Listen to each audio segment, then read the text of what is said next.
same. I'm glad you came.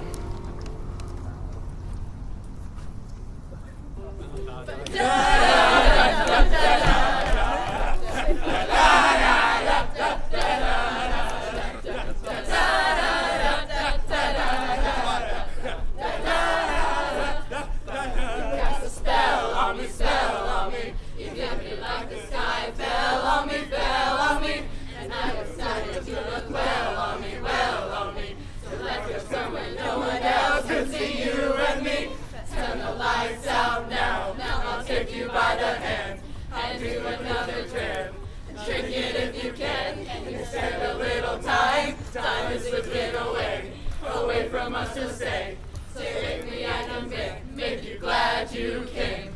The sun goes down, the stars come out, and all that counts is here and now. My universe will never be the same. I'm glad you came. I'm glad you came.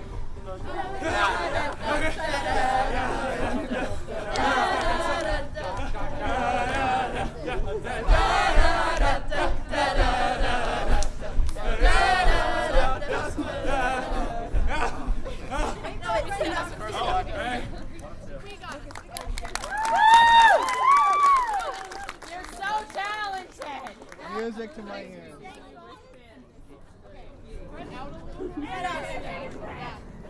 Grace. Lucas has to know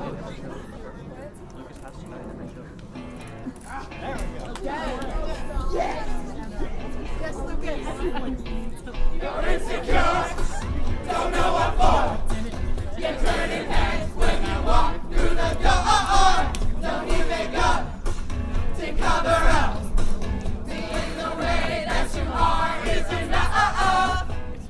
Everyone else in the room can see it.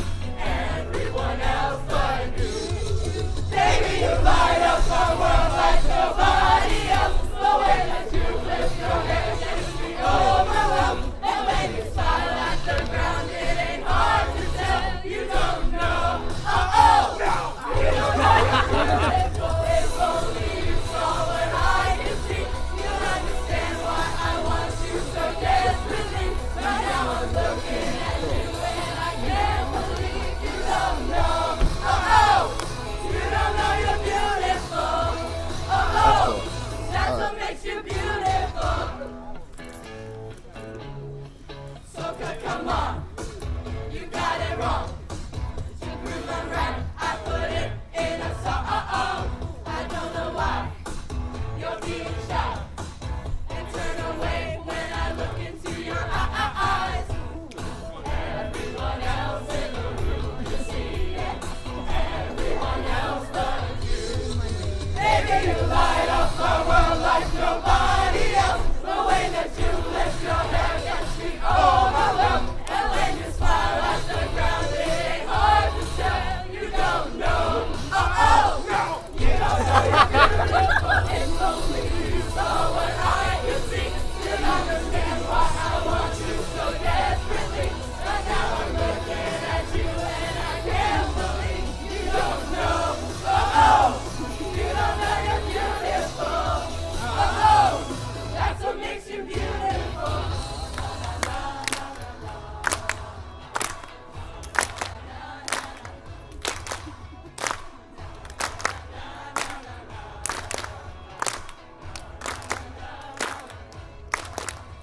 You light up my world like nobody else. And when you smile at the ground, it ain't hard to tell. You don't know. Oh, you don't know you're beautiful.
Methinks how slow this old moon wanes.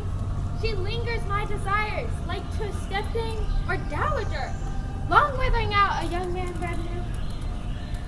Oh, 3 days will quickly steep themselves in night, and 3 nights will dream away the time, till the moon, like to a silver bow, new bent in heaven, shall behold the night of our solemnities.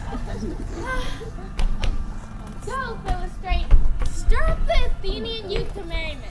Awake the pert and nimble spirit of mirth. Turn melancholy forth to funerals.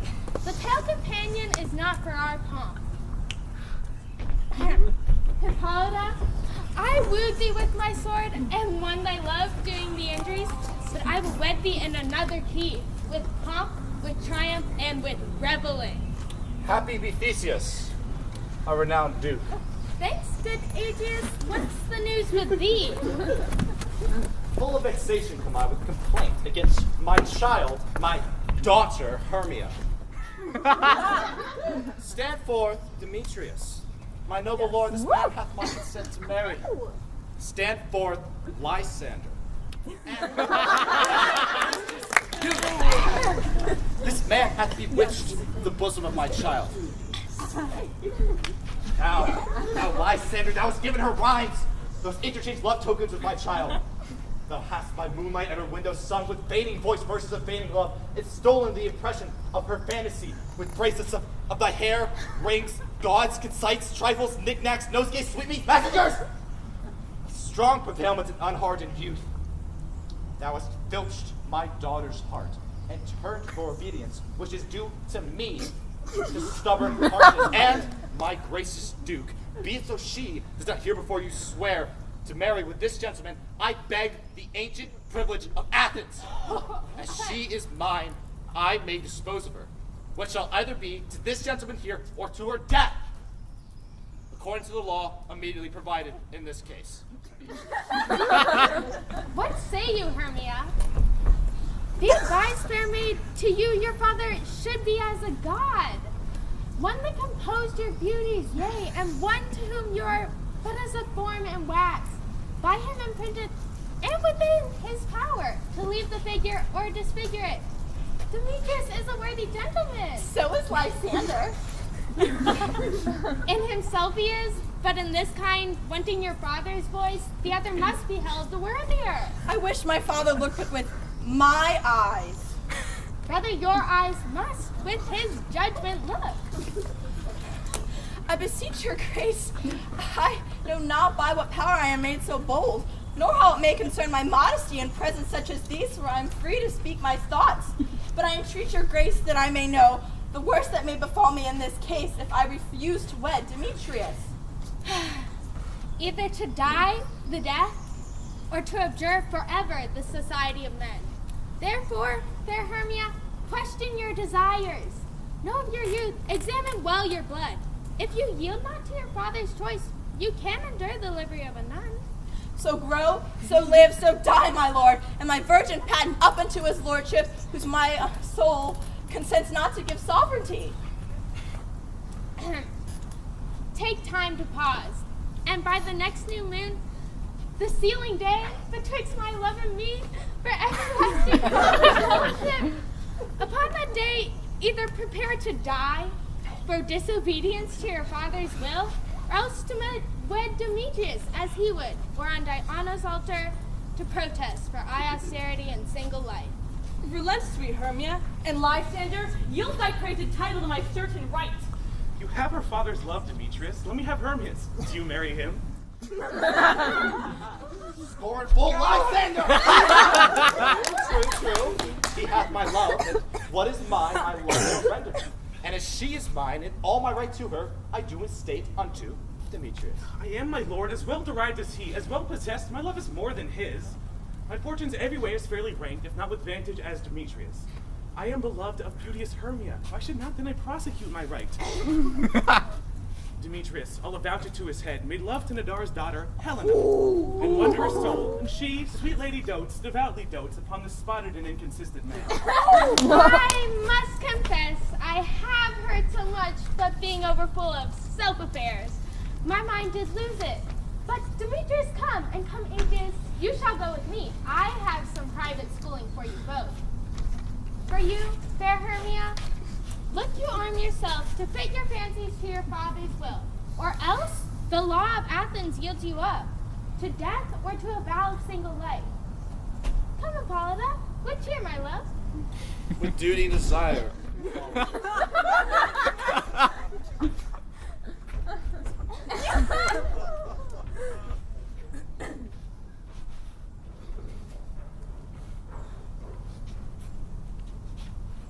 How now, my love? Why is your cheek so pale? How chance the roses do fade so fast? Belike for want of rain which I can well detain them from the tempest of mine eyes. Ay me, for aught I could ever read, for I could ever hear by tale or history, the course of true love never did run smooth, or else it was different in blood. O cross, too high to be enthralled, to low. Or else it stood upon the choice of friends. O spite, too old to be engaged, to young. Or else misgraft in the respective years. O hell, to choose love by another's eye. Or if there was choice in sympathy, war, death, or sickness did lay siege to it, making it momentary as a sound, swift as a shadow, short as any dream, brief as the lightning in the collied night, that in his spleen unfolds both heaven and earth, and ere a man hath power to say, behold, the jaws of darkness do devour it up. So quick bright things come to confusion. Oh, if true lovers have ever been crossed, then it stands addicted destiny. As true to love, for it's a customary cross as due to love as sighs and dreams and wishes and thoughts and tears. Oh, poor fancy's followers. A good persuasion. Therefore hear me, Hermia. I have a widow aunt, a dowager, of great revenue, and she hath no child. From Athens is her house remote 7 leagues, and she respects me as her only son. There, gentle Hermia, marry thee, and to that place the sharp Athenian law cannot pursue us. If thou lovest me then, steal forth thy father's house tomorrow night, and meet me where I did meet thee once with Helena to do observance to a morn in May. There, gentle Hermia, may I marry thee. Oh, my good Lysander, I swear to thee by Cupid's strongest bow, by his best arrow with the golden head, by all of Venus's doves, which knit his soul and prospers love, by the fire that burned the Carthage queen when the false Troyan under sail was seen, by all the vows that ever men have broke.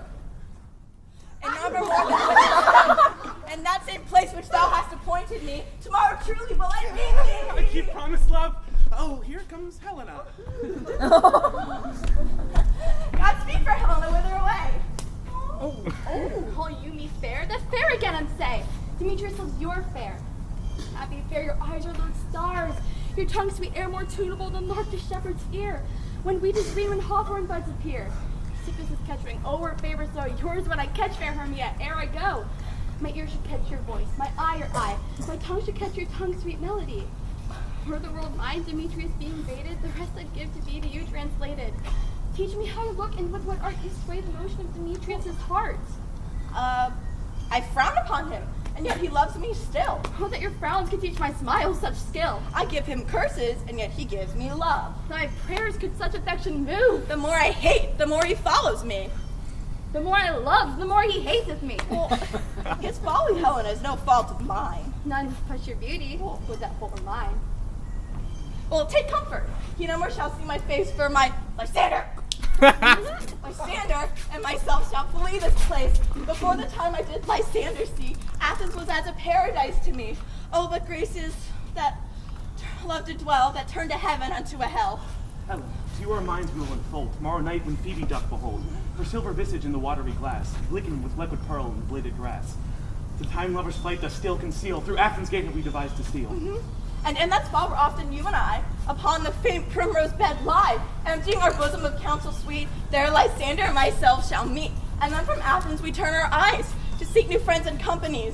Farewell, sweet playfellow, pray thou for us, and luck grant thee thy Demetrius. Yeah.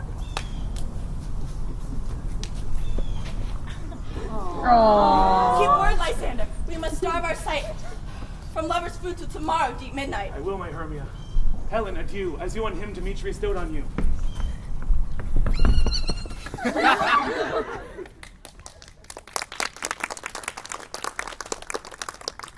How happy some or other some can be.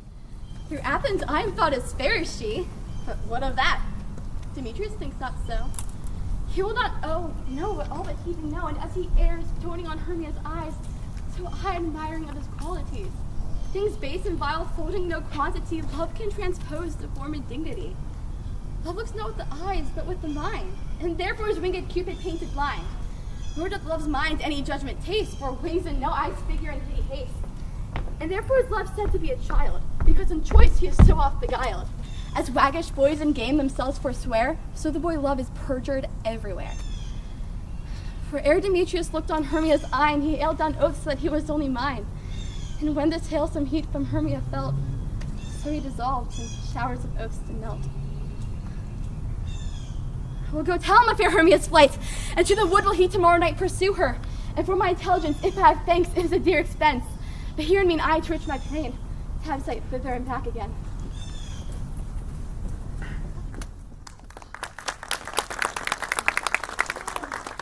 Is all our company met? You were best to call them generally man by man according to the script. Here's the scroll of every man's name thought fit through all of Athens to play before the Duke and Duchess in our interlude at his wedding day at night. First, good Peter Quince, say what the play treats on, then read the names of the actors, and so grow to a point. Mary, our play is the most lamentable comedy and most cruel death of Pyramus and Thisbe. A very good piece of work, I assure you, and a merry. Now, good Peter Quince, call forth your actors by the scroll. Masters, spread yourselves. Masters, answer as I call you. Nick Bottom. Ready? Name what part I am for, proceed. Bottom, you are set down for Pyramus. Woo! What is Pyramus? A lover or a tyrant? He is a lover that kills himself most gallant for love. That will ask some tears in the true performing of it. If I do it, let the audience look to their eyes. I will move storms. I will condole in some measure to the rest. Yet my chief humor is for a tyrant. I could play Heracles rarely, or a part to tear a cat in to make all split. Ooh. All right, that's how it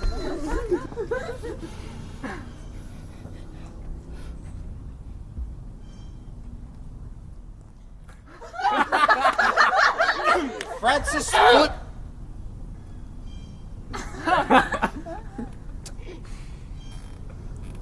The raging and shivering shocks shall break the locks of prison gates, and Phidias' car shall shine from far and make and mar foolish fates.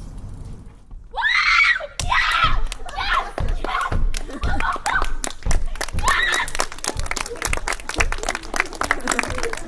This was lovely. Now, name the rest of the players.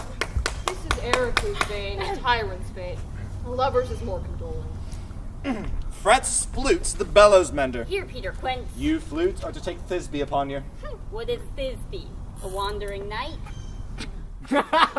Nay, she's the lady that Pyramus must love. Nay, thief!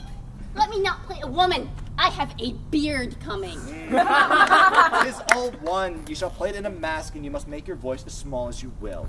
And I may hide my face.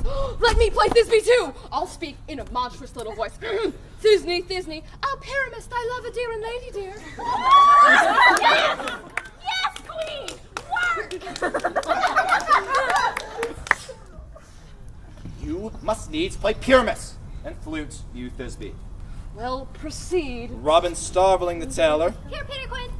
You shall play Thisbe's mother. Tom Snout the tinker. Here, Peter Quince. You Thisbe's father, myself Pyramus's father. Snug the joiner, you the lion's part, and here I hope is a play writ.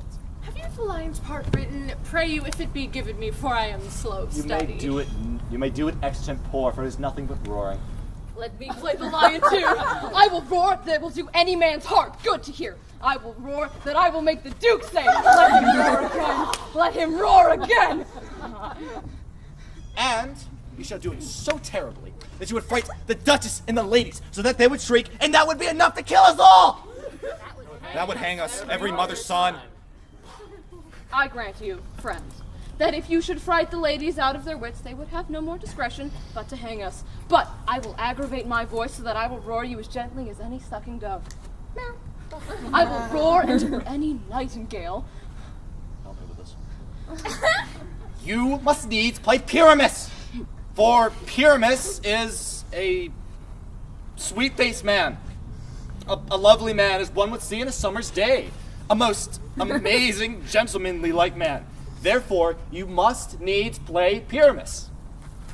Well, I will undertake it. What beard were I best to play it in? Oh, why, what you will. I will discharge it in either your straw-colored beard, your orange-tawny beard, your purple ingrain beard, or your French crown color beard, your perfect yellow. And some of your French crowns have no hair at all. But masters, here are your parts. I'm to beg you, request you, desire you to con them by tomorrow night, where we'll meet in the palace wood, a mile about the town, for if we meet in the city, we shall be dogged with company and our devices known. In the meantime, I shall draw a bill of properties for our play, such as our play wants. I pray you, fail me not. We will meet, and there we may rehearse most obscenely and courageously. Take pains, be perfect. Adieu. At the Duke's Oak we meet. Enough, hold or cut bowstrings.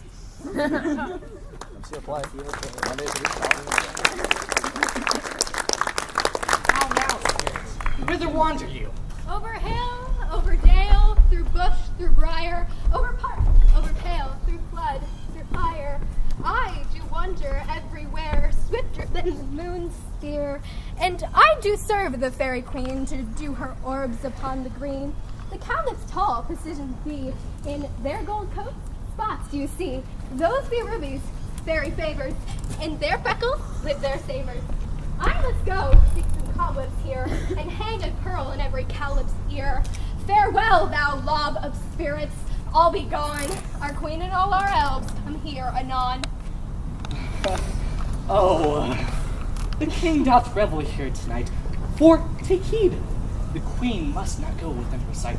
Either I mistake your shape and making quite, or else you are that shrewd and knavish sprite, called Robin Goodfellow. Are you not he that frights the maids of villagry? Skim milk, and sometimes labor in the quarm. The bootless makes the breathless housewife charm, and sometimes the drink to bear no harm is led of night wanderers laughing at their harm.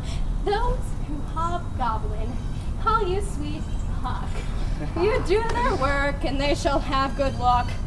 Are you not he? Oh, you are right. I am the whither wanderer of the night. Oh, for here comes my master Oberon. And here my mistress, would that he were gone.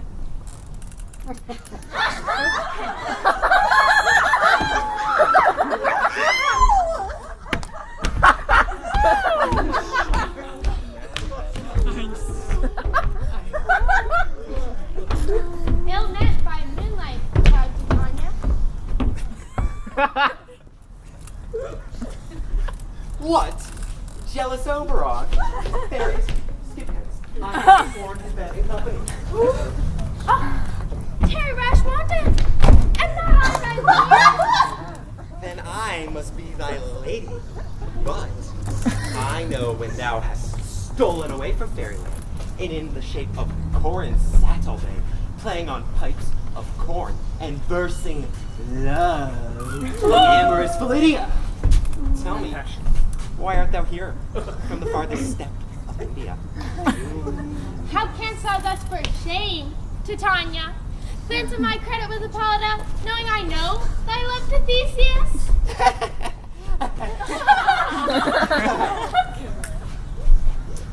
These are the forgeries of jealousy. Do you amend it then? It lies in you. Why should Titania cross her Oberon? I do but beg a little changeling boy to be my henchman. Set your heart at rest.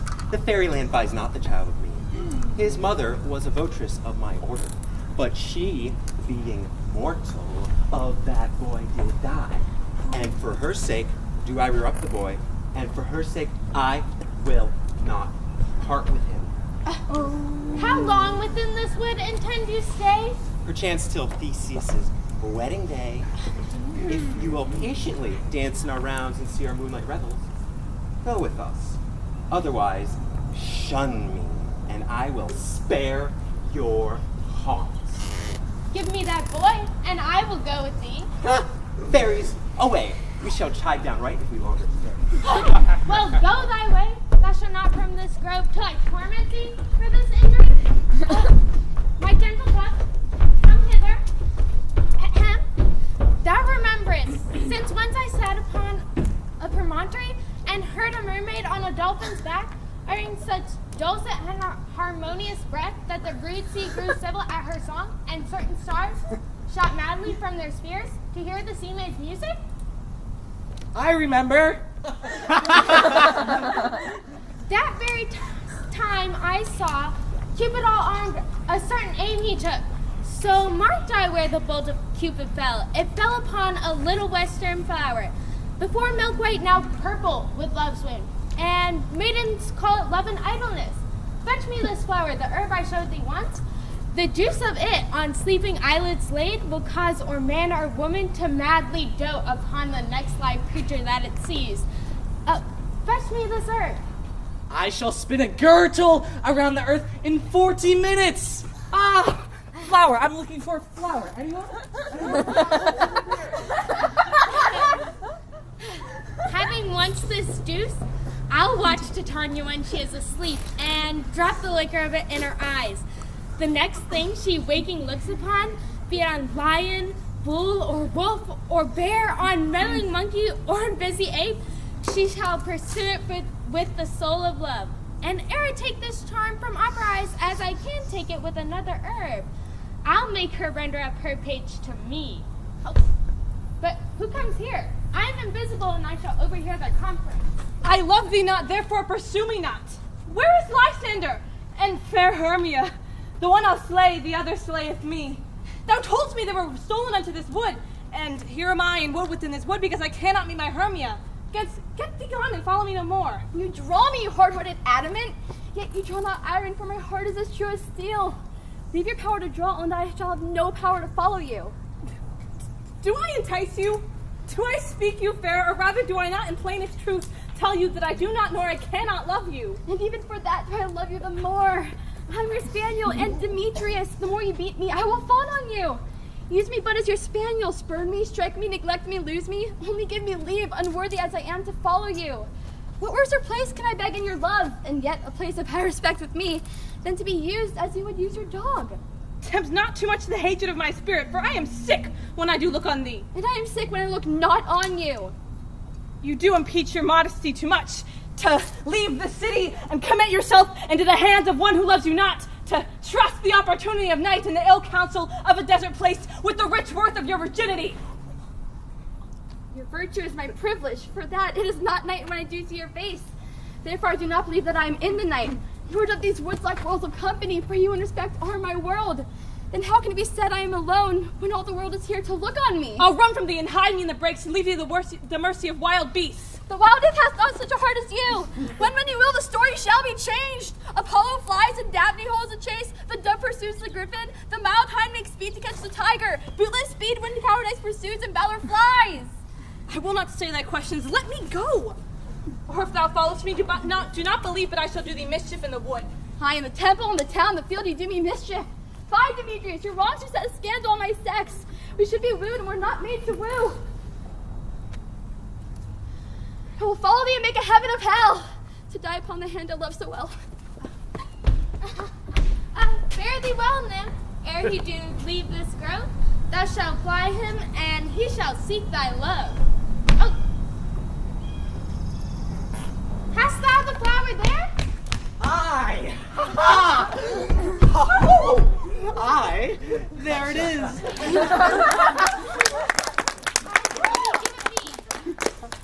I know bank where the wild thyme blows, where oxlips and the nodding violet grows. There sleeps Titania some time of the night, lulled in these flowers with dances and delight.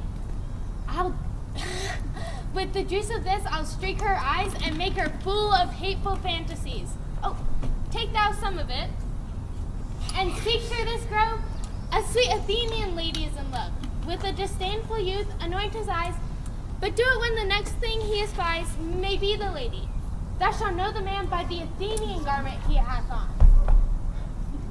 Ah, your servant shall do so. Come now, a roundel and a fairy song. And then, for the third part of a minute hence, some to kill cankers in the muskroot's buds, some to war with rare mice for their leathern wings, and some to make my small elves goats, and some to keep back that clamorous owl that nightly hoots and wanders in our quiet state. Come now, sing me to sleep. Sing me to sleep. Be always ready.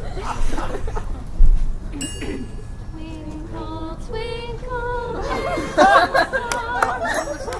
I wonder what you are.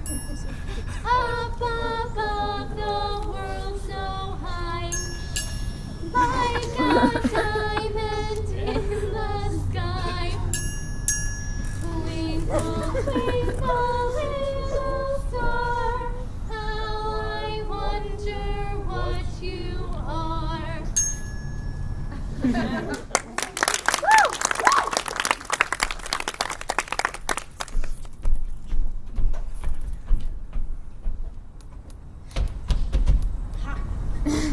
What thou seest when thou dost wake, do it for thy true love take. Love and language for its sake, be it ounce, or cat, or bear, hard or boar with bristled hair. In thy eye that shall appear, when thou wake, it is thy dear. Wake when some vile thing is near.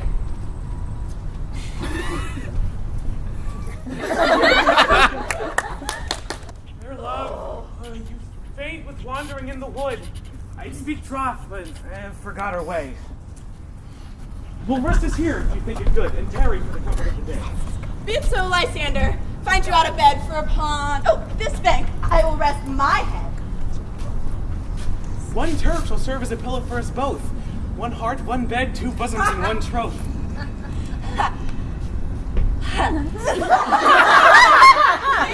Good Lysander. For my sake, my dear, life further off yet.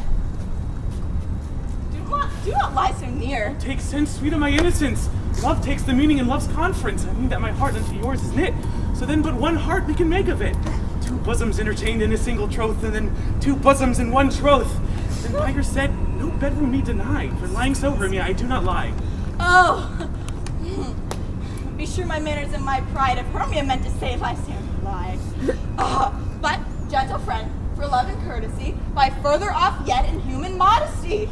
Such separations may well be said, becomes a virtuous bachelor and a maid. Therefore be distant, and good night, sweet friend. Let love never alter till thy sweet life end. Amen. Amen to that fair prayer, say I. And end life when I in loyalty. Here's my bed? No, Here's my bed. Nope. Here's my bed. Yep. Here is my bed. Sleep, give thee all his rest. Would have to wish the wisher's eyes be pressed.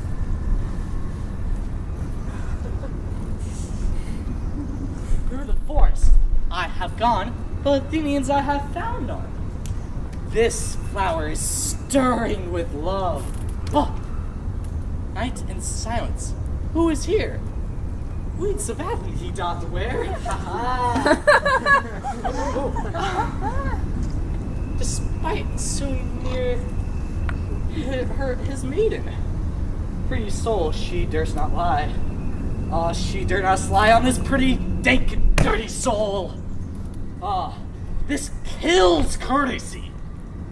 Churls upon my eyes. Oh, for I will throw this charm in all its power that it has. For, when thou wakest, let love forbid.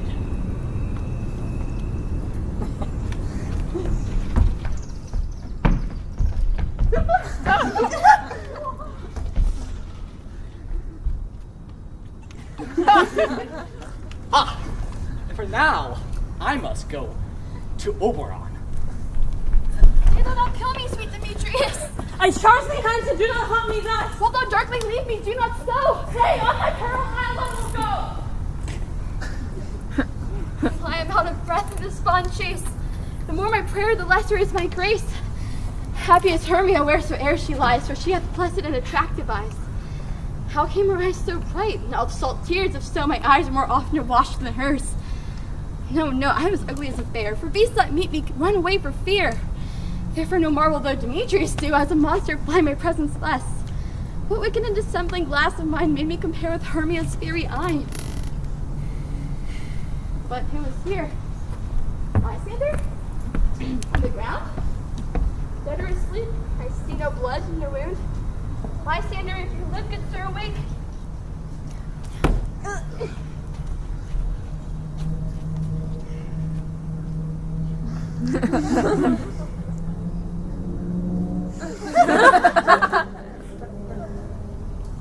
And run through fire I will for thy sweet sake. Transparent Helen, and nature shows art, that through thy bosom makes me see thy heart. Where's Demetrius? Oh, how fit a word is that vile name to perish on my sword. Do not say so, Lysander, say not so. What though we love your Hermia? Lord, what though? Yet Hermia loves you, then be content. Content with Hermia? No, I do repent. The tedious minutes I with her have spent. Not Hermia, but Helena I love, who would not change a raven for a dove. The will of man being as reason said, and reason says you are the worthier maid. Things growing are not ripe until their season, so I being young till not ripe not to reason. It leads me to your eyes where I overlook love's richest stories written in love's richest book. Ah! King Mockery's horn. At what hands did I deserve the storm? Is it not enough? Is it not enough, young man, that I never did, nor never can deserve a sweet look from Demetrius' eye? So you must flout my insufficiency? Good troth, you do me wrong. Good sooth, you do in such disdainful manner me to woo. But very well, perforce, I must confess, I thought you a lord of more true gentleness.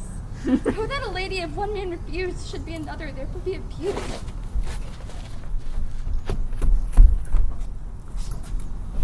She sees not Hermia. Hermia, sleep thou there, and never mayest thou come Lysander near. For as is surfeit, the sweetest things the deepest loathing to thy stomach brings. And thou, my surfeit, and my heresy, are hated most of those they said deceive. And to address my powers in her love and might, to honor Helen and to be her knight. Oh, Lysander, help me do thy best to pluck this crawling serpent from my breast. Oh, I me, what a dream was here. Look how I do quake with fear. Methought the serpent ate my heart away, and you sat smiling at his cruel prey. What, Lysander? Lysander! Lord, out of hearing gone? No word, no sound? Speak! Alack, speak, and if you hear, speak of all loves. Oh, how I do swoon with fear!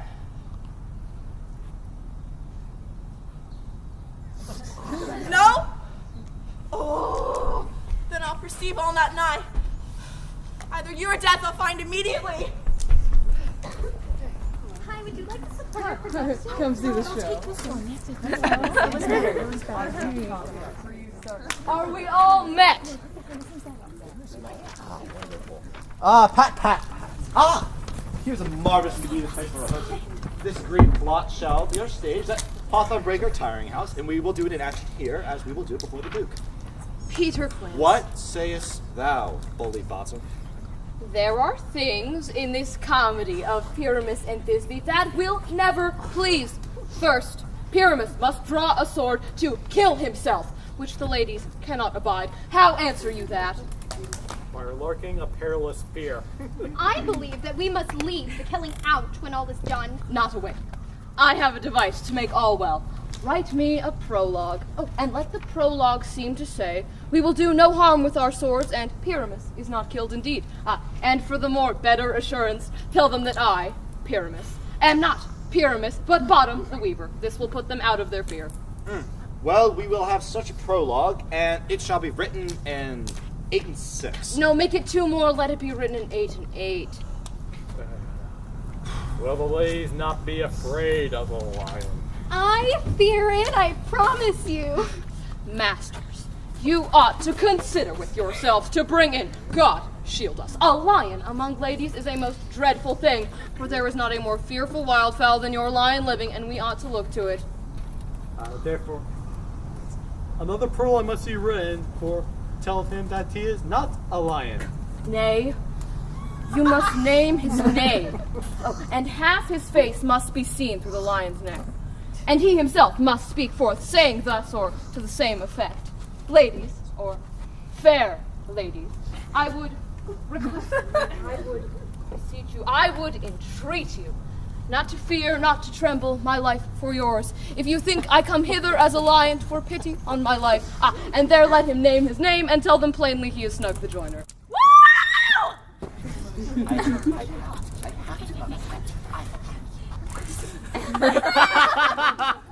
Well, if that is so, then all is well. But there are two hard things. One, to bring the moonlight into the chamber. For, so says the story, Pyramus and Thisbe did meet by moonlight.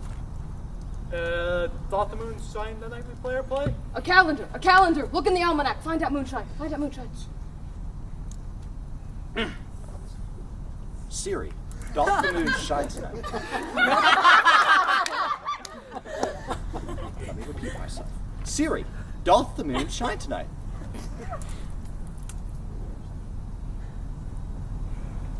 Ladies and gentlemen. I couldn't find the moon shining your music. Yes, it doth shine that night.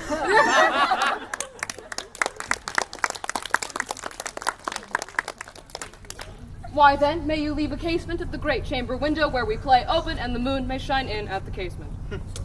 Aye, else we'll have to have one come in with a lanthorn and a bush of thorn and say they come to disfigure or to present the person of moonshine. Yeah. No.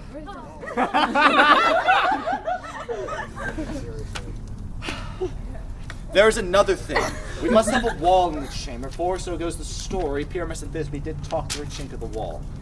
We can never bring in a wall. I'm going to write this one to you. Bottom. Some man or other must present wall. Ooh. And let him have some plaster or some loam or some rough cast about him to signify wall. Ooh, and let him hold his fingers thus, and through that cranny shall Pyramus and Thisbe whisper. Genius. You're so smart.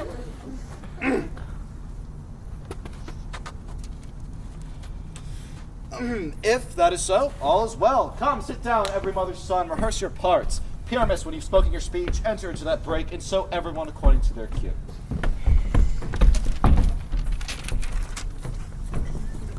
What heaven homespun have we swaggering here? 5 years. So cradle near the fairy queen. What? A play? I'll be the auditor, an actor too, if I see the cause. Speak, Pyramus. Thisbe, stand forth. Thisbe, the flowers of odious savors. Odors. Go on.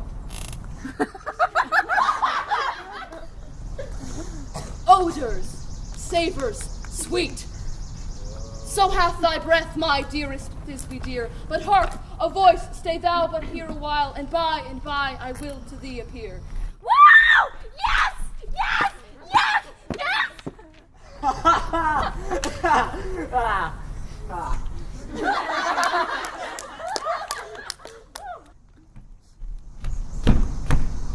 Must I speak now? Aye, Mary, must you, for we must understand. He goes but to see a noise that he heard and is to come again. Most radiant Pyramus, most lily white of hue, of color like the red rose and trampled by our most bristly juvenile equal with lovely dew. As true, mercy, and yet would never tire. I'll meet the Pyramus at Ninny's tomb. Ninus tomb. Man, you must not speak all that yet. That you answer to Pyramus. You speak all your parts at once, cues and all. Pyramus, enter! Your cue is past. It is never tire.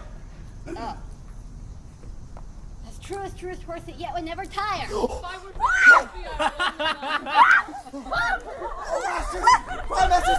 masters, help! I will lead you, runabout. I will follow you. I'll lead you through bush, through reef, through fire. Sometimes a hog I'll be, sometimes a hound I'll be, sometimes a fire, a headless horse. I will follow you up and down, and I will find you at every turn.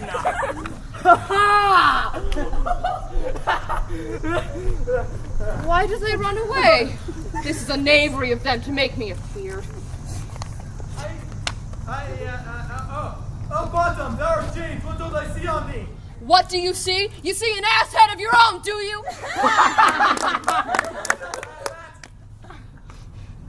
Oh, monstrous, so strange. Bottom, thou art translated. Ooh, I see their knavery. This is to make an ass of me. If they could, but I will not stir from this place, do what they may. I will walk up and down, and I will sing, that they shall know I am not afraid.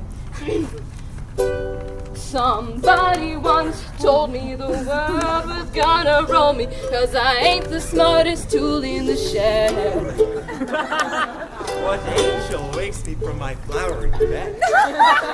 Looking kinda dumb with a finger and her thumb in the shape. Well, the years start coming and they I prithee thee then, sing again. My ears much enamored of thy notes, such as my eye enthralled to thy shape, and thy virtues perforce move me. Say, to swear, on the first sight, I do love thee.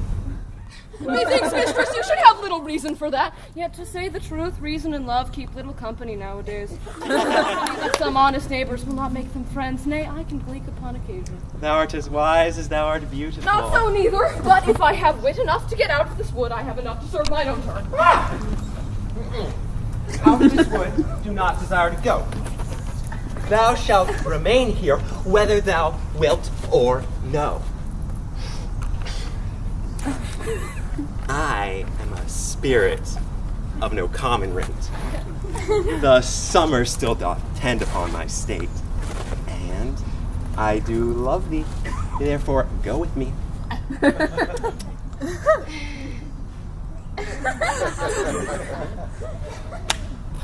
I'll give thee fairies to attend on thee.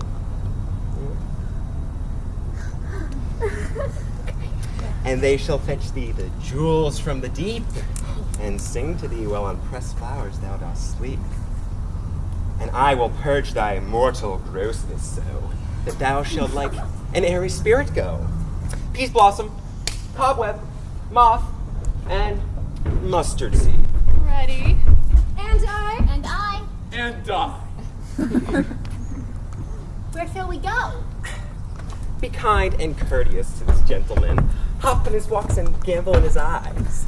Feed him with apricots and dewberries, with green grapes, purple figs, and mulberries. Pluck the wings from painted butterflies. The honey bags steal from the humble bees. And for the night tapers crop their waxen thighs. To light them at the fiery glowworm's eyes. To have my love to bed and to arise. Pluck the wings from painted butterflies, to fan the moonbeams from his sleeping eyes. Nod to him, elves, and do him courtesize.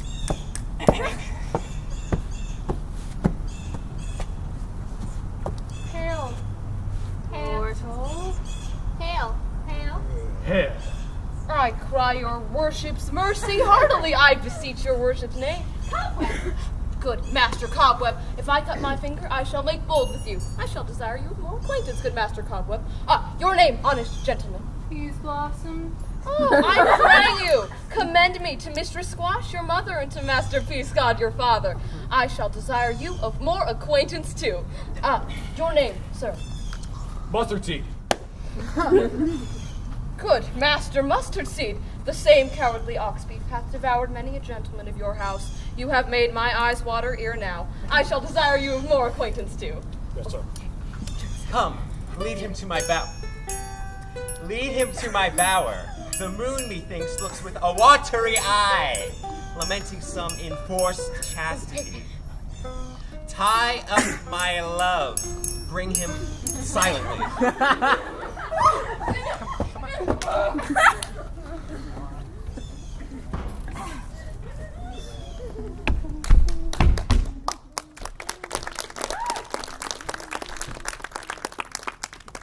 I wonder if Titania be awake. Then what it was that next came in her eye, which she must dote on in extremity. Oh! Here comes my messenger! How now, bad spirit? What knight will know about this haunted grove? My mistress is in love with a monster. When she was in her consecrated bower, in her dull sleeping hour, a crew of patches, rude mechanicals, came to rehearse a play. Who presented in her sport? Oh, but she was the shallowest thick skin, mistook his scene and entered in a break. When I did him at this advantage take, I fixed an ass knoll on his head. And anon, this me must be answered. Oh, so when my mimic comes, then he spies. Oh, and then when time came to pass, Titania straight loved an ass.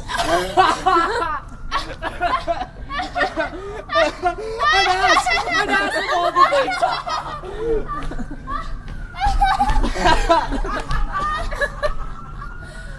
This falls out better than I could devise. But hast thou yet latched the Athenians' eyes with the lotus as I did bid thee do? Oh, that is finished too. I took him sleeping with the Athenian maiden by his side, that when he awoke, she was a force to be eyed. Stand close. This is the same Athenian. This is the woman, but this isn't the man. Why you rebuke you him that loves you so, lay breath so bitter on your bitter foe? Now I chide, but I should do thee worse, if thou hast given me cause to curse, if thou hast slain Lysander in his sleep. Oh, he was not so true to me as the sun is to the day. Would he have strayed from sleeping Hermia? Oh, it cannot be, but thou hast murdered him. Never a murder looked so dead, so grim. So should the murder look, and so should I, pierce it through the heart with your stern cruelty. Yet you, the murderer, look as bright as clear as yonder Venus in her glimmering sphere. What was to my Lysander? Where is he? Oh, Demetrius, wilt thou give him to me? I had rather give his carcass to my hound. Oh, out dog, out cur, thou hast driven me past the bounds of maiden's patience. Henceforth never be numbered, never numbered among men. Oh, once, tell true, even for my sake. Hast thou come upon him being awake, and hast thou killed him sleeping? Oh, brave touch, never a worm, an adder could do so much. An adder did it, yet with doubler tongue than thine, a serpent never adder stung. You spend your passion on a misprized mood. I am not guilty of Lysander's blood, nor is he dead, for aught that I can tell. Oh, then tell me that he is well? And if I could, what should I get there for? The privilege never to see me more, and from thy hated presence I part so, see me no more, whether he be dead or no. There is no following her in this fierce vein. Here therefore for a while will I remain. So sorrow's heavy doth heavier grow, for death that bankrupt sleep doth sorrow owe. Yet for some slight tender I will make some stay.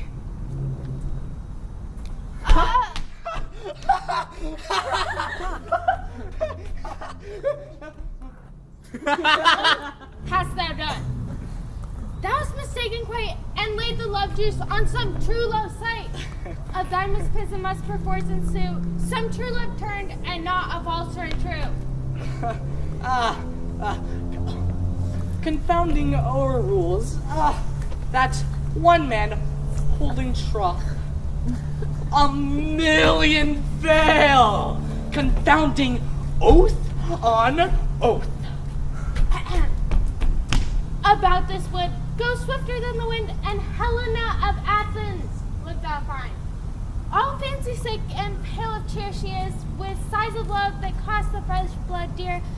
By some illusion, see thou bring her here. All charmer's eyes again she do appear. I go. Look as how I go, swifter than arrows from Tartar's bow. Ha ha!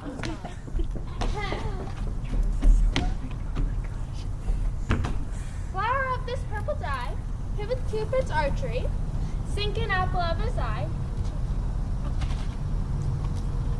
When his love he doth espy, beg of her for remedy, when thou wakest, if she be by. Captain! Oh, Captain! Oh, Captain of our fairy band! Ha ha! Oh, I have Helena here at hand. Oh, the youth mistook by me. Oh, what a lover's fee! Ah ha ha! And oh, these pageantry. Oh, what fools these mortals be! Stand aside. The noise they make will cause Demetrius to awake. Oh, then will two and one woo one that must need be smart alone. Oh, that befalls preposterously. Ha ha. Why did you think that I should woo and scorn? Scorn and derision never come in tears. Look, when I vow, I weep, and weep so born. In the nativity, all truth appears. These vows are Hermia's. Will you give her o'er? Weigh oath with oath, and you will nothing weigh. Your vows to her and me put in two scales will both even weigh. I had no judgment when to her I swore. You're none in my mind. Now you give her o'er. Demetrius loves Hermia. He loves not you. Oh, Helena! Goddess, nymph, perfect, divine, to what my love shall I compare thy mine? Crystal is mighty, oh how ripe and show thy lips those kissing cherries tempting Ah! Wait, oh hell! I see you all are bent to set against me for your merriment. Can you not hate me as I know you do, but you must join in souls and mock me too? If you were men, as men you are on show, you would not use a gentle lady so. Both our rivals love Hermia, now both rivals mock Helena? You are unkind, Demetrius. Be not so, for you love Hermia. This you know, I know. And here with all goodwill and all my heart, in Hermia's love I yield you up my part. Never did mockers waste more idle breath. Lysander, keep thy Hermia, I will none. If e'er I loved her, all that love is gone. Helen, it is not so. Despair is not the fate thou dost not know. This to thy peril thou wilt buy it dear. Look, where thy love comes, yonder is thy dear. Jesus. Thou art not by my eye, Lysander, found, but my ear, I think, has brought me to thy sound. But why unkindly didst thou leave me so? Why would he stay, whom love doth press to go? What love can press Lysander from my side? Lysander's love, that would not let him by. What? Fair Helen, who more gilds the night, with all her fiery O's and eyes of light. Why seekest thou me? Can't this make thee know? The hate I bear for thee made me leave thee so. You speak not as you think. It cannot be. Whoa, she is one of this confederacy. And I perceive they have conjoined all three to fashion this false sport in spite of me.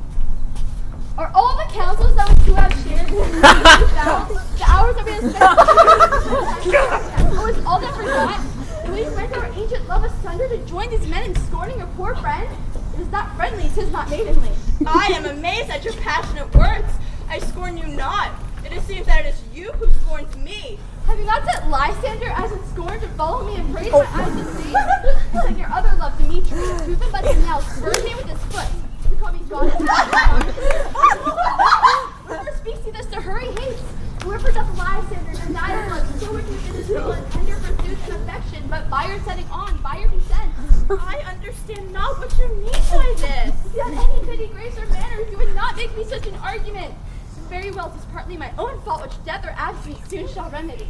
Stay, gentle Helena. Hear my excuse, my love, my life, my soul, fair Helena. Oh, excellent. Sweet. Do not scorn her so. If she cannot entreat, I can compel. Thou canst compel no more than she entreat. Thy threats have no more strength than her weak prayers.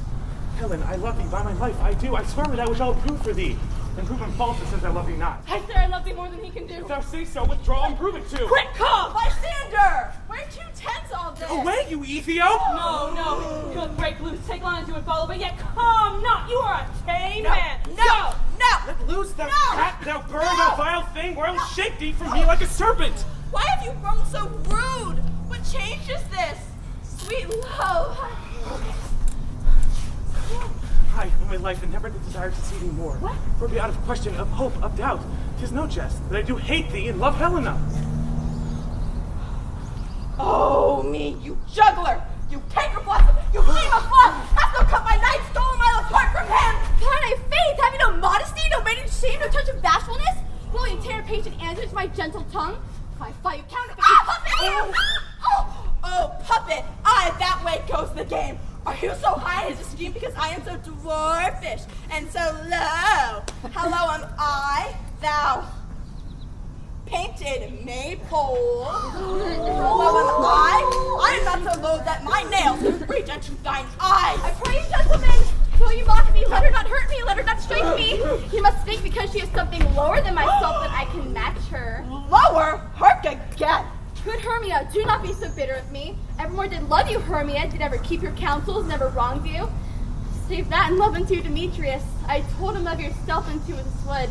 He followed you, for love I followed him. But he hath chid me hence and threatened to spurn me, strike me, nay, to kill me too. And now you'll let me quiet go to Athens, where I bear my folly back and follow you no further.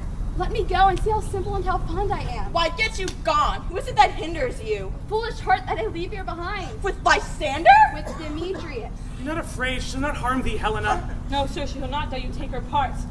When she is angry, she is keen and shrewd. She was a vixen when she went to school, and though she be but little, she is fierce. Oh, little again, nothing but low and little. Will you suffer her to flout me thus? Oh, let me come to her. Oh, you gone, dwarf, you minimus of hindering not grass maid. You bee, you acorn. You're too faithful in her behalf. You're on your service, and let her alone. Speak not of Helena, take not her part. For if thou let never so little show of love to her, thou shalt abide it. Now she holds me not. Now follow me if thou darest, to try whose right of thine or mine. Follow? Nay, I'll go with thee, cheek by jowl.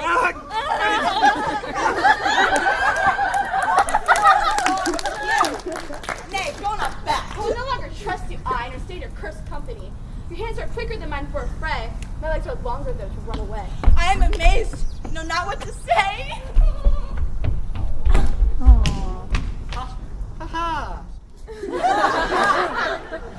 This is thy negligence. Still thou mistakest, or else commits thy knaveries willfully? Oh, believe me, King of Shadows, but didn't you tell me that I should know the man by his Athenian garments he had on?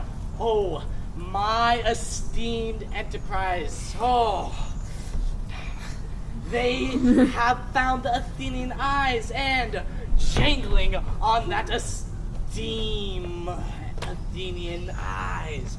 Oh. Thou seest these lovers seek a place to fight. I therefore, Robin, overcast the night, the starry welkin cover thou anon with drooping fog as black as Acheron, and lead these testy rivals so straight that one comes not within another's way. While I this affair do thee employ, I'll to my queen and beg her Indian boy.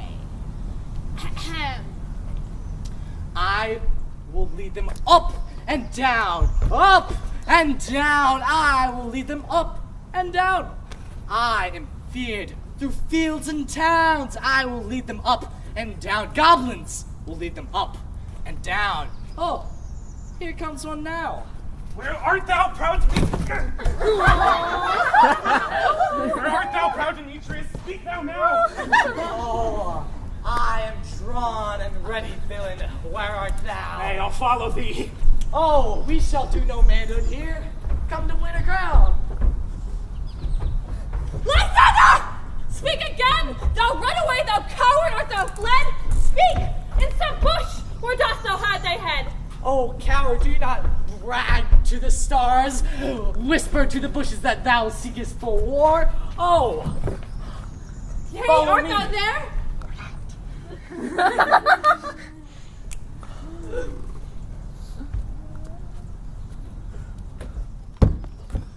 Right, come where he is called, then he is gone.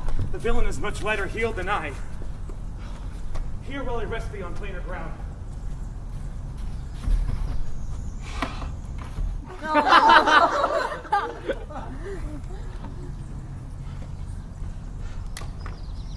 Bind me if thou darest, for well I watch thou runs before me, shifting every place, and durst not stand or look me in the face. Where art thou now? Oh, thou coward, follow me! Nay, nay, though thou mockst me thus. Pain is constraineth me to measure out my length on this cold bed. By day's approach, look to be visited. Oh, weary nights, a long and tedious night, abate thy hour. Shine comfort from the east, send me back to Athens by daylight from these what my poor company detest. And sleep, which sometimes shuts up sorrow's eye, feel me a while for mine own company.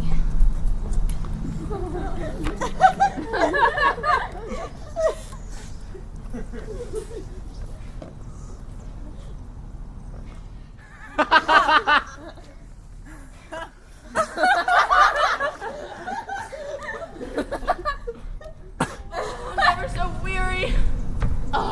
Never so in woe. Oh, I could no further crawl, no further go. Oh, here, I will lay till break of day, Heavens, protect Lysander if they mean a fray.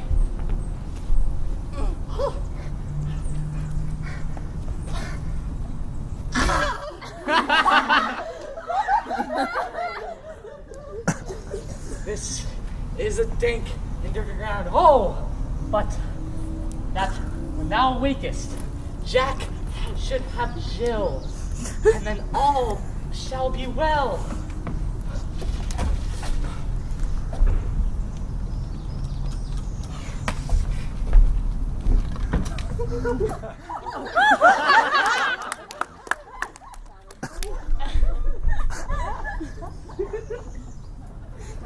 Come, Mary, into my flowery bed, while I thy amiable cheeks do court, and stick most roses in thy soft head, and kiss thy fair large ears, my gentle joy.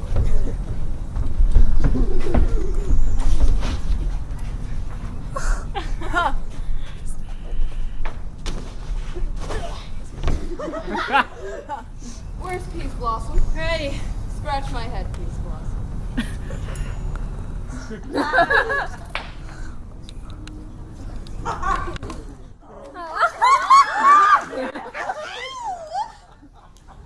Where's Cobweb? Ready. Good, Master Cobweb. Get you your weapons in your hand and kill me a red-hipped humblebee on the top of a thistle. Oh, and bring me the honey bag, Signor. Take care that the honey bag break not. I would be loath to have you overflown with the honey bag, Signor. Where's Mustard Seed? Ready. I pray you, plead your courtesy. Give me your niece, good Master Mustard Seed. What is your will? Nothing, but to help Cavalry Cobweb to scratch. Now, desire to hear some music. I have a reasonable good ear of music. Let's have the tongs and the bones. Or say, sweet love.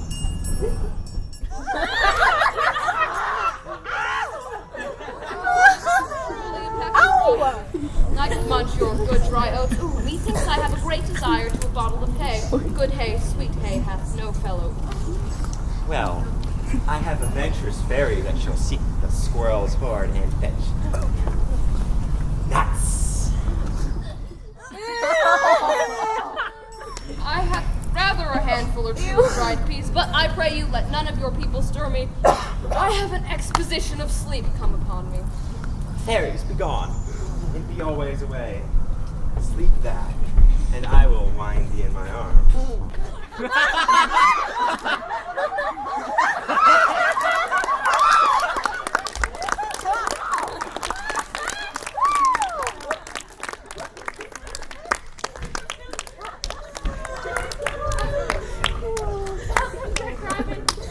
Cease thou this sweet sight. Her dotage now I too begin to pity. When I had at my pleasures taunted her, I then did ask of her a changeling child, and now I have the boy. I'll undo this hateful imperfection of her eyes. Ahem.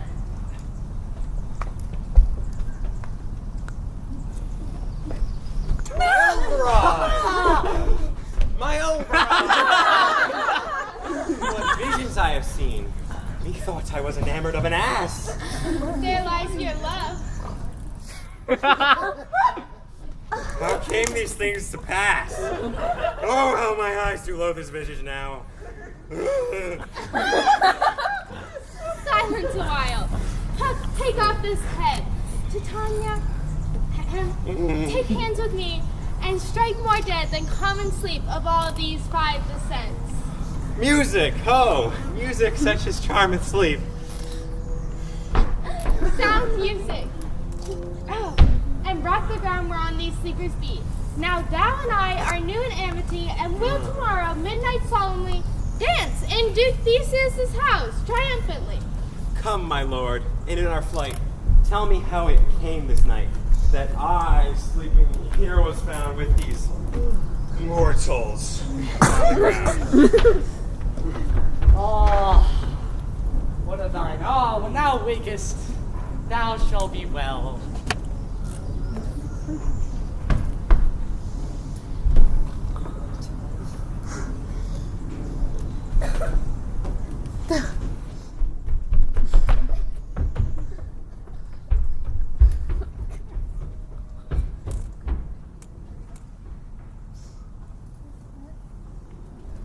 It's time to Cupid Shuffle, guys. You guys know that song? I love that song.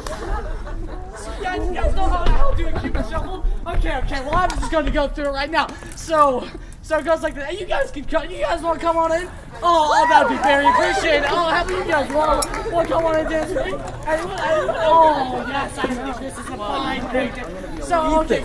You guys know how to Cupid Shuffle? Okay, we're going to go on a thing. And a 2. And a 1. To the left, to the left, to the right, to the right, to the right, to the right. Now you kick, and now you kick, and now you kick, and now you kick. Oh, she got it.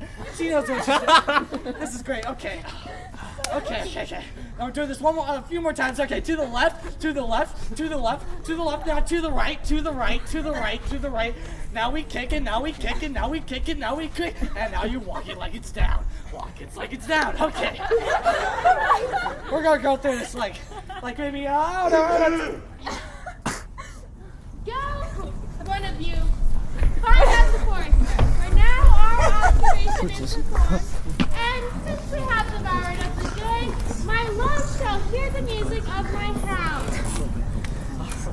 I was in a wood of grape once with Hercules and Cadmus, where they bathed the hounds of Sparta. Okay. My hounds are bred of the Spartan kind, so glued, so sanded, and their heads are hung with ears that sweep away the morning dew. A cry more tunable was never hollered to, nor cheered with horn, in Crete, in Sparta, nor in Thessaly. Judge when you hear. But stop, what hymns are these? My lord, methinks this is my daughter Helena here asleep. This Demetrius and this Lysander isn't. Helena. Old Nedar's Helena. I wonder if they're being here together. No doubt they rose up early to observe the rite of May, and hearing our intent, came here and graced our solemnity. But spake Aegeus, is not this the day that Helena Hermia shall give answer of her choice? It is, my lord. Wake them with their horn.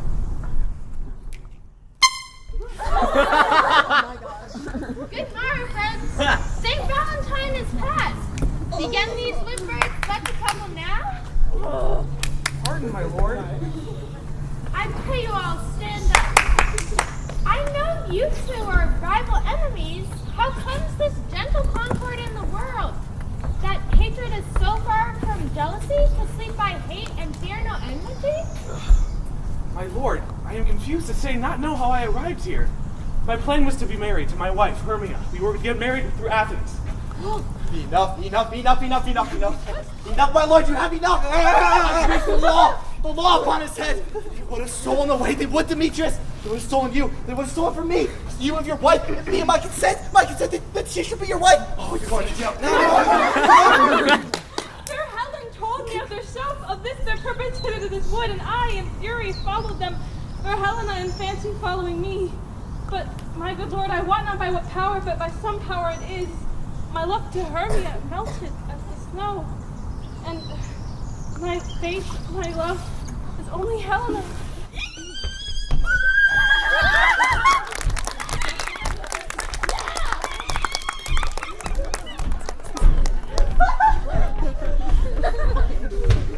Fair lovers, you are fortunately met. Of this discourse we will hear more anon. Aegeus, I will overbear your will. For in the temple by and by with us, these couples shall eternally be knit.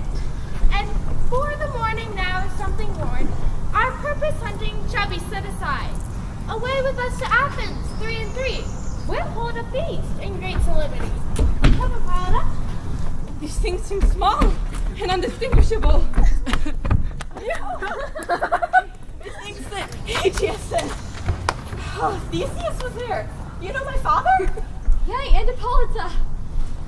Why then we are awake. Let's follow him. By the way, let us recount our dream.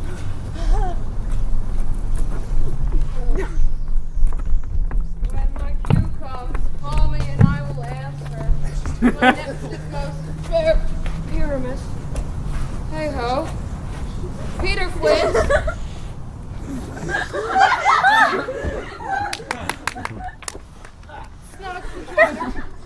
Softly? me asleep, I have had a most rare vision. I have had a dream past the wit of man to say what dream it was. Man is but an ass if he go about to expound this dream. Methought I had. There is no man can tell what. I will get Peter Quince to write a ballad of this dream, and it shall be called Bottom's Dream, because it hath no bottom. And I shall sing it at the latter end of the play before the Duke. Oh, and to make it more gracious, I shall sing it at her death. Meg? Oh, have you been to Bottom's house? Has he come home yet? He cannot be heard of. Out of doubt, he is transported. Have you seen my friend? If he comes not, Nay, there is no man in all Athens that can discharge Pyramus such as he. Like, he is simply the best with any handicraft man in Athens. I am the best man, too. He is the very paragon for a sweet voice. You must say paramour. A paragon is, God bless us, a thing of naught. Masters, the Duke is coming from the temple, and there's 2 or 3 lords and ladies more married. If our sport had gone forward, we had all been made men. Oh, sweet bully Bottom. Thus hath he lost 6pence a day in his life. He could not escape 6pence a day, and the Duke had given him 6pence a day for playing Pyramus. I'll be hanged. He would have deserved it. 6pence a day in Pyramus or none. Where are these lads? Where are Oh, Bottom! Oh, most courageous day! Oh, happiest hour!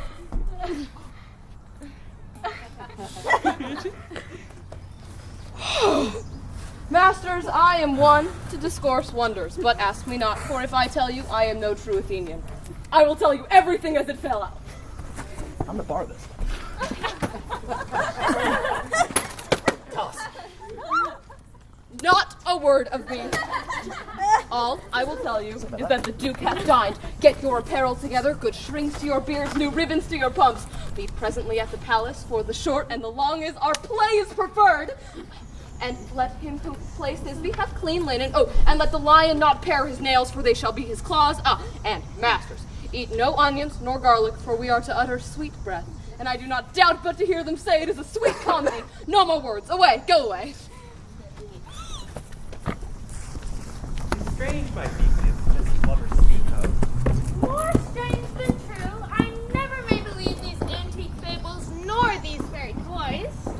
Yet all the vision of the night told over, and all their minds so transfigured together, bore witnesses to fancy's images, and grows to something of great constancy, yet howsoever strange and admirable. Here come the lovers, full of joy and mirth. Joy, good fellows! Joy and fresh days of love accompany your hearts. You too. For you, my love. It's for you guys.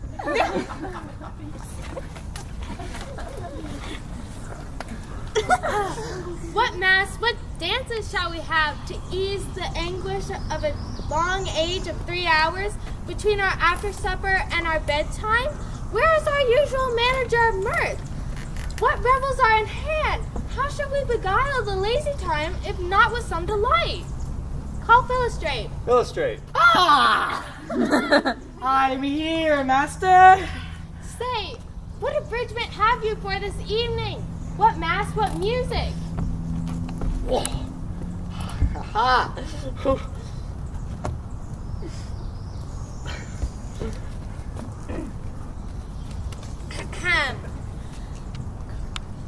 The battle with the centaurs, to be sung by an Athenian eunuch to the harp. Oh, we'll have none of that. That have I told my love in glory of my kinsman Hercules. The riot of the tipsy bacchanals, tearing the Thracian singer in their rage, that is an old device, and it was played when I last came from Thebes a conqueror. The thrice 3 muses mourning for the death of learning, late deceased in beggary. That is some satire, keen and critical, not sorting with a nuptial ceremony. A tedious, brief scene of young Pyramus and his love Thisbe? Very tragical mirth? Merry and tragical? Tedious and brief? That is hot ice and wondrous strange to know? How shall we find the concord of this discord? Ha ha! I shall get them. Okay.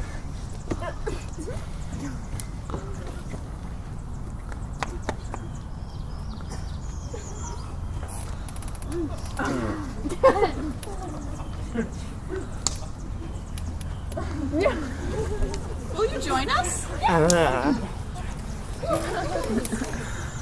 What are these peasants doing here?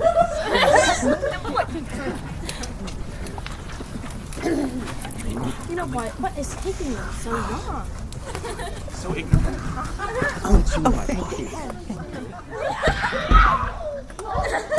Oh, this should be interesting.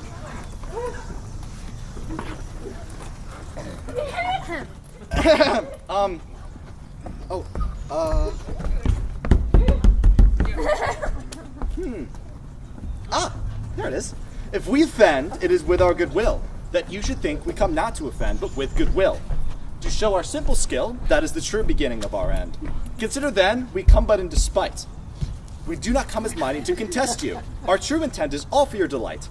We are not here, that we should here repent you. The actors are at hand, and by their show, you shall know all that's like to know. This fellow doth not stand upon points. Pardon. Gentles, perchance you wonder at the show, but wonder on till all things make plain. This man is Pyramus, as you might know. This beauteous lady, Thisbe certain. This man with lime and rough cast off presents Wall. Wall. That vile Wall. Did these lovers sunder, and through's wall chink? Poor souls, they are content to whisper, at which let no man wonder. This man with dog, lanthorn, and bush of thorn doth present moonshine. For, if you will know, so goes the story, they did meet by moonshine. The meet at Ninus' tomb, there to woo. This grisly beast, lion, and the trusty Thisbe, coming first by night, did scare away, or rather did affright. And as she fled, her mantle did fall. Did fall. Okay. Which lion, vile with bloody mouth did stain. And anon comes Pyramus, youth, sweet and tall, and finds his trusty Thisbe's mantle slain. Whereat with blade, bloody broachful blade, he bravely broached his boiling bloody breast, and Thisbe, tarrying in mulberry shade, her dagger drew, and all the rest. Let lion, moonshine, wall, and lovers twain at large discourse, while here they do remain. He hath writ his prologue like a rich colt. He knows not the end. He hath played upon his prologue like a child with a recorder. His speech was like a tangled chain, nothing impaired but all disordered.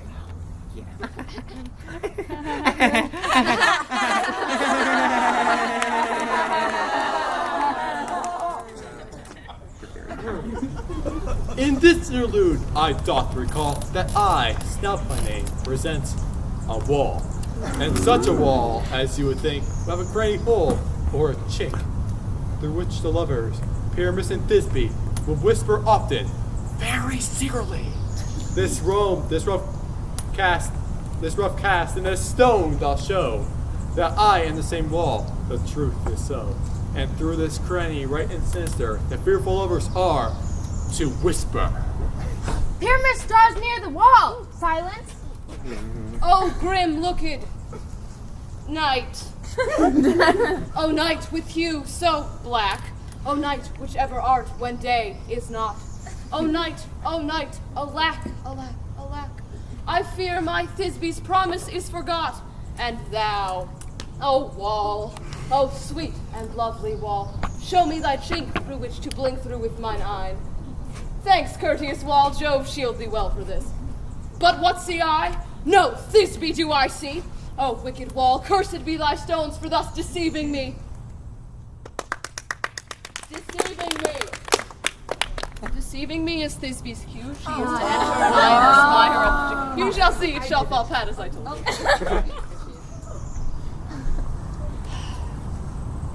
O wall, full often hast thou heard my moans, reparting my fair Pyramus and me. My cherry lips have often kissed thy stones of hair and lime knit up in thee. I hear a voice, will I to the chink to spy, and I can see my Thisbe's face. Thisbe! My love thou art, my love I think. Think what thou wilt, I am thy lover's grace, and like Lymander I am trusty still. And I like Helen till the fates me kill. Not Shafalus to Procrus was so true. Shackleless to Procrus, I to you. Oh, kiss me through the hole of this vile wall. Kiss the wall's hole, not your lips at all. Wilt thou at Ninny's tomb meet me straightway? Tide life, tide death, I come without delay.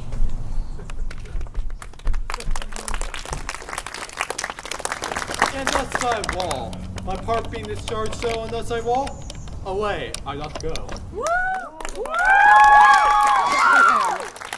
This is the silliest stuff I've ever heard. If we imagine no worse of themselves than they of themselves, they may pass for excellent men. But here comes two noble beasts in, a man and a lion. You, ladies, you, whose gentle hearts do fear the smallest monstrous mouse that creeps on floor, may now perchance both quake and tremble here. One lion, rough in wildest rage, doth roar. Then know that I, one snug the joiner, am a lion fell, nor else no lion's dam. For if I were to come as lion in strife into this place, 'twere pity on my life. This lanthorn doth the honored moon present. He should have worn the horns on his head. He has no crescent, and his horns are invisible within their circumference. Lanthorn doth the honored moon present.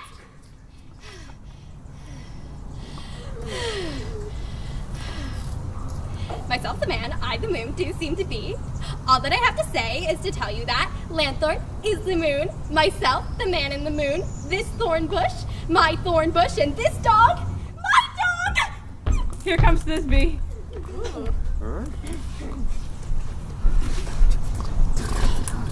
Here's old Ninny's tomb.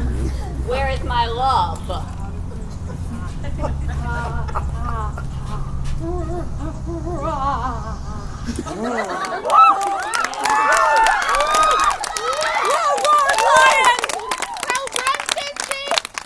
Well shown, known. Sweet moon, I thank thee for thy sunny beams. I thank thee, moon, for shining now so bright. For by thy gracious golden glittering gleams, I trust to take of truest Thisbe's sight. But stay, oh spite, but mark, poor night, what dreadful dole is here? Eyes, do you see? How can it be? Dainty duck, oh dear. Thy mantle good, what? Stained with blood. Approach, ye furies fell. Come, fate, come. Cut thread and thrum, quail, crush, conclude, and quell. Since lion vile hath here deflowered my dear, which is, which was, the fairest dame that lived, that loved, that looked with cheer. Come, tears confound, out, sword and wound, the path of Pyramus, I, that left path where heart doth hop. Now I am dead. Now I am fled. My soul is in the sky. Tongue, loose thy light. Moon, take thy flight.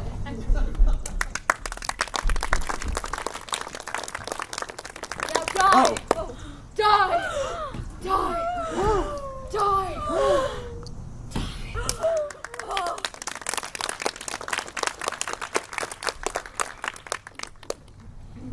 Asleep, my love? Dead.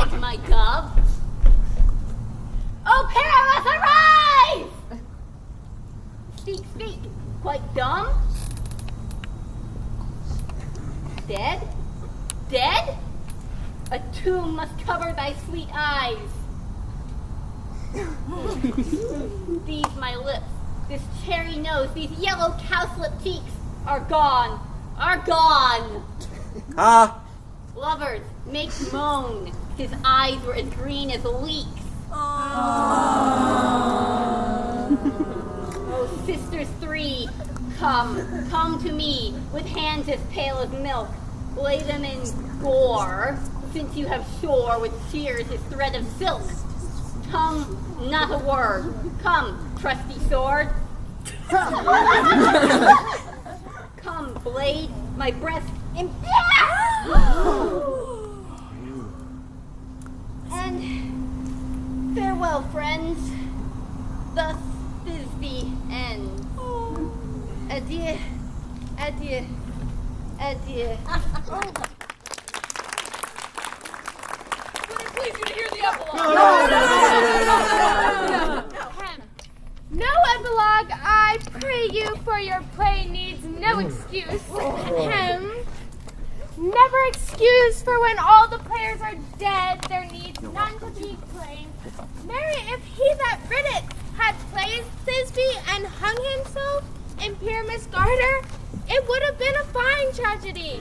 And so it is, truly and very notably discharged. But come to Bergerac, let your epilogue alone.